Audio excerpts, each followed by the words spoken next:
नमस्कार, आप देख रहे हैं लोकवार्ता न्यूज। हमारी खबरें देखने के साथ ही हमारे चैनल को लाइक और सब्सक्राइब जरूर करें।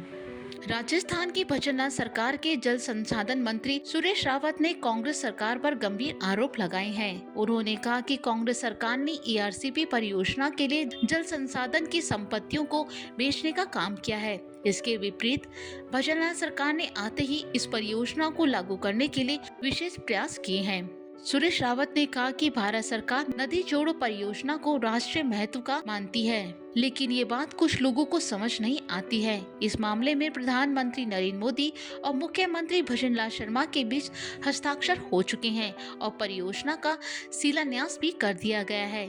परियोजना के पहले चरण में 1060 करोड़ रुपए की लागत से काली सिंध पर बने नौनेरा बांध का लोकार्पण हो गया है। इसके अलावा 9416 करोड़ रुपए के कार्यों का शिलान्यास भी हो चुका है। जल संसाधन मंत्री सुरेश रावत ने कहा कि नदियां मानव सभ्यता की आधारशिला है। उन्होंने बताया कि परियोजना में शामिल 10 नदियों में बनास, मोरेल, बालगंगा, रूपारेल, गंभीरी नदी जैसे को जीवन दान मिलेगा। इन नदियों के पुनर्जीवित होने से भूजल का पुनर्भरण होगा। उन्होंने आगे कहा कि कुछ लोगों को राम सेतु के नाम से चिढ़ है और राम के नाम से भी चिढ़ है। उन्होंने बताया कि विधानसभा में 26 सदस्यों के नाम के आगे राम आता है, लेकिन विपक्ष की प्रवृत्ति रही है कि अच्छे काम में रोड़े अटकाना है। इसके साथ ही मंत्री सुरेश रावत ने आरोप लगाया कि कांग्रेस ने जनता से झूठे वादे कर गुमराह करने का प्रयास किया है। उन्होंने कहा कि हमारी सरकार जीरो टॉलरेंस पर काम कर रही है। राज्य के महत्वपूर्ण बीसापुर बांध में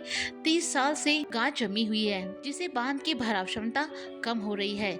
इस समस्या का समाधान करने के लिए सरकार ने सोम, कमला और अन्य बांधों की ड्रेनेज शुरू कर दी है। इसके अलावा ब्राह्मणी नदी के पानी को बीसापुर में लाने के लिए महाराणा प्रताप सागर में नदी पर 54.6 क्षमता का बैरल बनाने का काम शुरू कर दिया है। जल संसाधन मंत्री ने आरोप लगाया कि कांग्रेस ने शेखावाटी क्षेत्र की जनता की पानी की समस्या का समाधान करने का कोई प्रयास नहीं किया। उन्होंने कहा कि कांग्रेस के लोग सिर्फ यमुना जल की बातें कर रहे हैं, लेकिन कोई काम नहीं कर रहे। इसके साथ ही मंत्री ने कहा कि हरियाणा में चुनाव के दौरान कांग्रेस ने वादा किया था कि वो यमुना समझौते को रद्द कर देगी, लेकिन राजस्थान की जनता को निराशा ही मिली। अब राजस्थान में परंपरागत पद्धति से जल संचयन किया जाएगा, जिसमें झील, नाडी, टांक, बावड़ी जैसी चीजें शामिल हैं। हमारी खबर को देखने के लिए धन्यवाद। आप हमारे चैनल को लाइक और सब्सक्राइब जरूर करें।